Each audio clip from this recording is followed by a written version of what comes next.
I'm your host, Annie Bowles, and this is a bonus episode of News du Jour.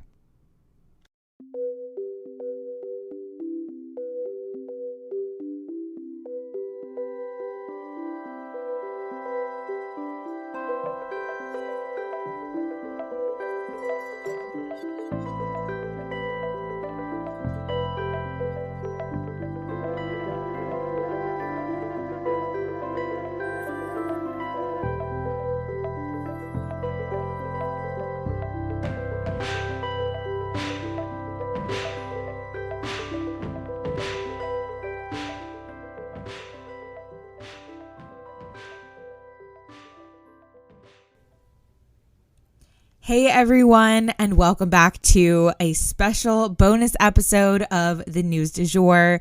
I'm missing you guys. I'm sure I'm recording this, of course, before I give birth, and I'm already missing doing the News du Jour. So I just wanted to say I miss you guys because I know that that's what I'm feeling on the other side of this. Anywho, as you know, we are starting a special series that's going to be based on the mission of our charitable component, which is Haven, where we will basically be discussing women's safety cases across the racial spectrum in proportion to how often women of each race face safety issues. And that means everything from stalking to domestic violence to missing and murdered cases. So it's really just going to run the gamut in terms of women's physical safety and emotional safety.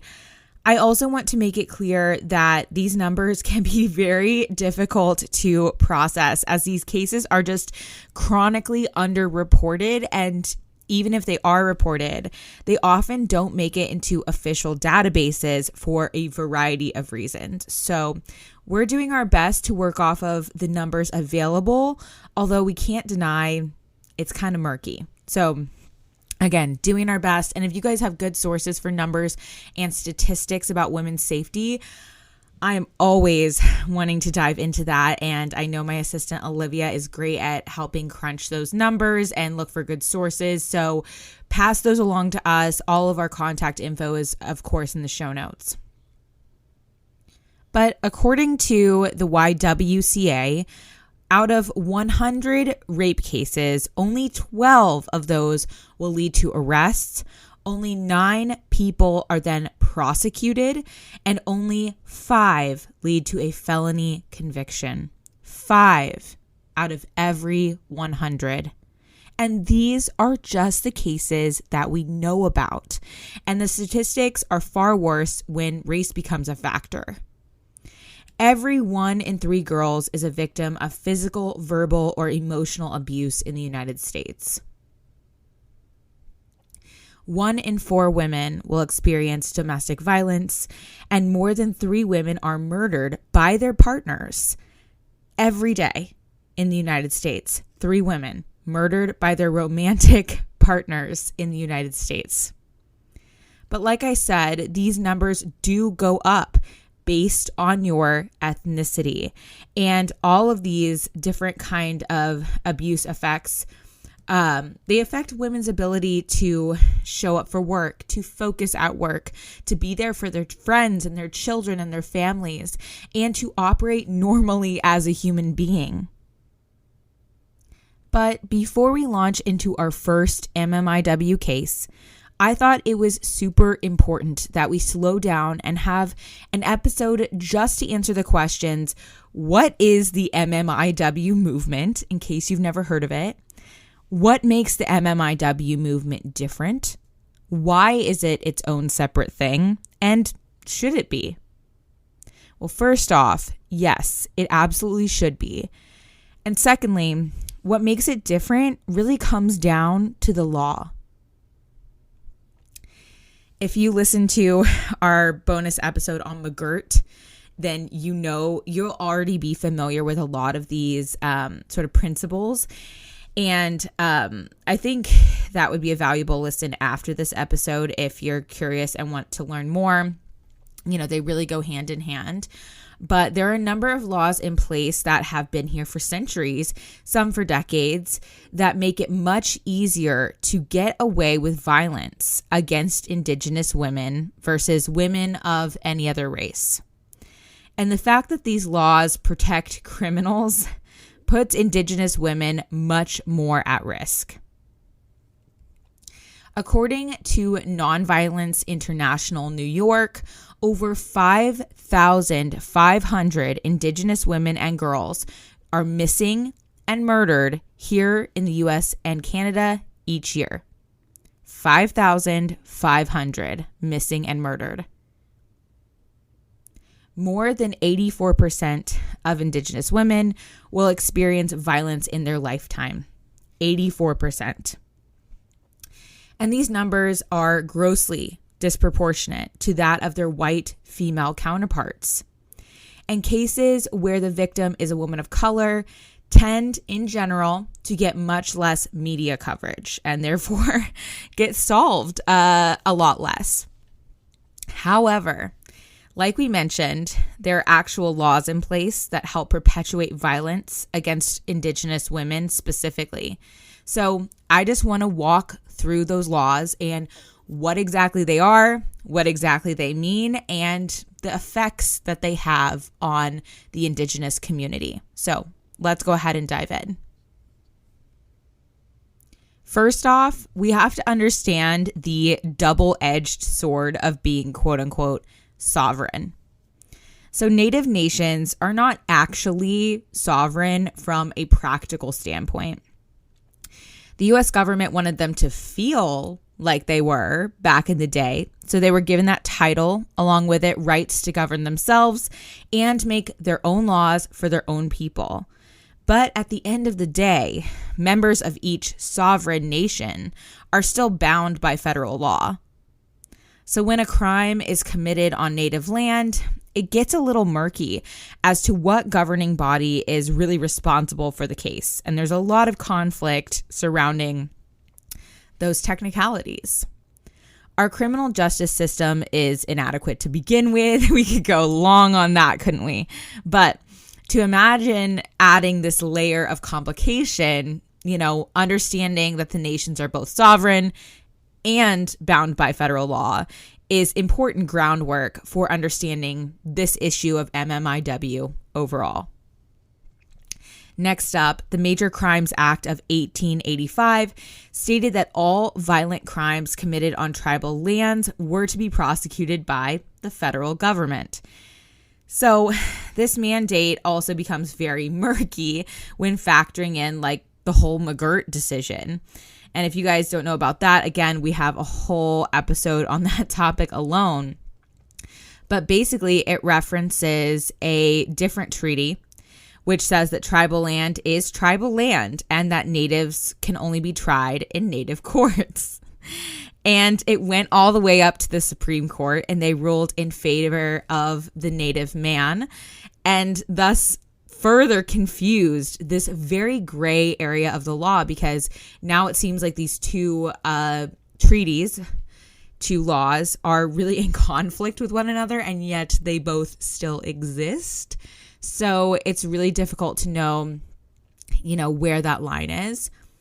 Then Public Law 280 of 1953 gave partial or total control to state governments who have tribal territories within their states. So this gave virtual control to the states over the tribal judicial and criminal systems. Again, this is in conflict with that original concept of sovereignty, which tribes are supposed to have, and it's also in conflict with the Major Crimes Act that we just talked about that said these matters would be managed by the federal government, not state governments. So everything's just getting more and more murky as new laws are passed that conflict with these old treaties and old laws. Native people didn't have a right to vote in the United States of America until 1965 with the Voting Rights Act.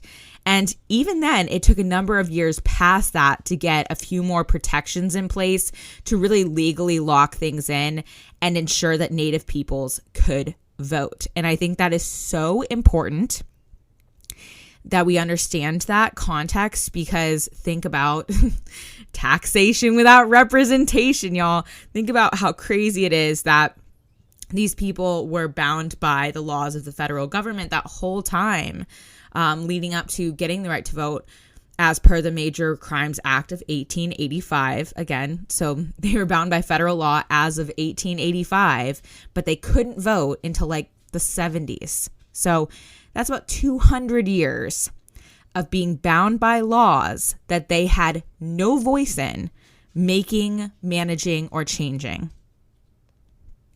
So then came the Indian Civil Rights Act, quote unquote, that's the name of it, 1968. So this one was a doozy, and it proclaimed that Native courts could not try any non-Native person, and that they must hand that case over to the U.S. government to handle. So much for sovereignty, right? And you can bet that in that shuffle, a lot of stuff goes missing, or is misunderstood, or is not believed, etc. Just think about two different governing police bodies having to handle evidence and, sort of he said, she said of it all. It's like a game of telephone, only between law enforcement entities. This law also stated that Indigenous courts cannot hand down more than over a year of jail time. So the max they can do is a year of jail time for anything, or a $5,000 fine to their own people. So much for sovereignty, right? That is no control of what happens on their own land that's supposed to be sovereign. These laws make reservations absolute breeding grounds for crime at the hands of both non-natives and natives.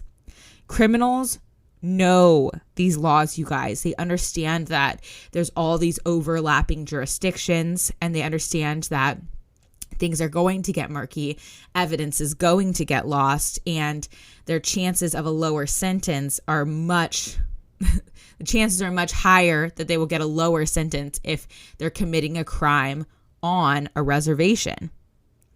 The average time handed down for a rape conviction here in the U.S. outside of reservations is 8 to 13 years. That's on average. So imagine a criminal realizing if he had committed the same crime on tribal lands, he'd get a year max. There may have been minor updates to these laws over the years, but because of these pretty unexplainable restrictions, consequences on tribal land are just far less than they would be anywhere else in America. And that's what makes the MMIW crisis so different. Native women are simply trying to live their lives, and yet they're moving targets due to these crazy laws that never should have been in place at all in the first place. I thought it was vital that we go over the distinct differences for Native women, as they are serious and they have grave consequences that have led us to the current MMIW crisis and now the MMIW movement. So I know that was a lot of very technical legal jargon, a lot of very specific laws to go over. And it's a little unclear to everyone how these different laws and treaties are meant to interact with each other. And what I want you guys to understand is it's not clear to anyone. And I think that's what makes the MMIW crisis and movement so frustrating and so egregious, is that it's just been ignored. All these laws that contradict one another have been ignored, and their grave consequences have been ignored.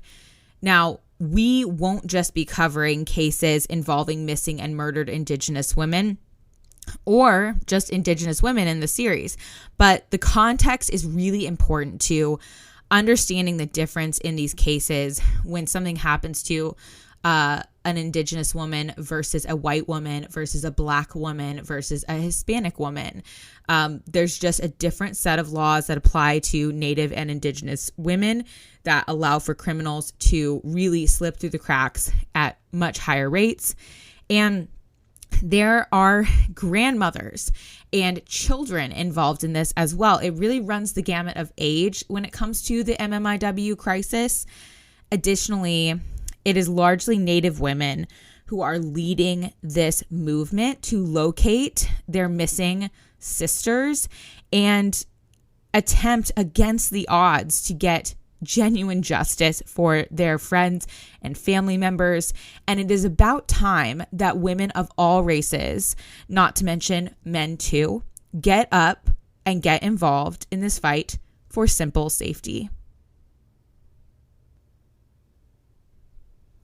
If you would like more information on the MMIW movement, I will go ahead and link some resources in our show notes, but that will include the National Indigenous Women's Resource Center. So if you're someone who's directly affected by this, that will be there as well.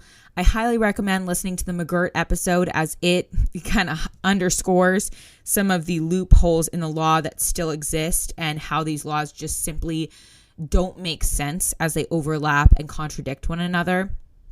But what you can look forward to upcoming is that we will be diving into specific cases of MMIW, so that we can draw attention to these specific women and hopefully help find them. That is a huge mission, and every case that we cover in this whole series, whether it's an Indigenous woman or someone else, every case will be a case that's in need of help and justice. It's not going to be a case that's already resolved, neat and tidy. So there will always be a call to action at the end of every episode. I highly encourage you guys, when we cover these cases, to look at this person's face so that we can try and find them, and just always be on the lookout for these missing women. And without further ado, I will sign off, but be on the lookout for these new and up and coming episodes. Thanks, guys. If you enjoyed this episode, please consider becoming a patron of our podcast.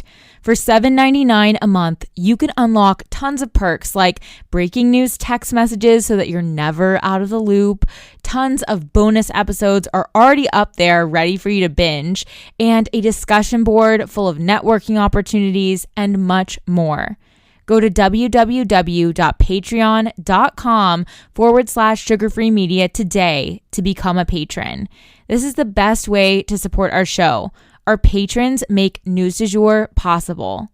But a couple other ways to support our podcast are rate and review on whatever podcast platform you use to listen, share on your social media, you have influence, tell your friends, family, and colleagues that you love News du Jour and why you listen. You can also follow us on social media under sugarfreemedia.co on Instagram, just sugarfreemedia, all one word, on TikTok, and sugarfree_media on Twitter. We also have a weekend newsletter called Dreamers Digest that's full of dreamy content recommendations for your weekend and a life update from yours truly. Sign up today on our website, www.sugarfreemedia.co. Our music is by Joey Lavoie and Nicholas Foster. Our cover art is by Hannah Pierce Photography. Our Sugar Free Media logo is by Catherine Jezik Designs. Any twinkling or little footsteps you might hear in the background are by my dog, Rhett. He's a rescue pup and always records with me. We appreciate you listening and look forward to telling you about the news again next time on News du Jour.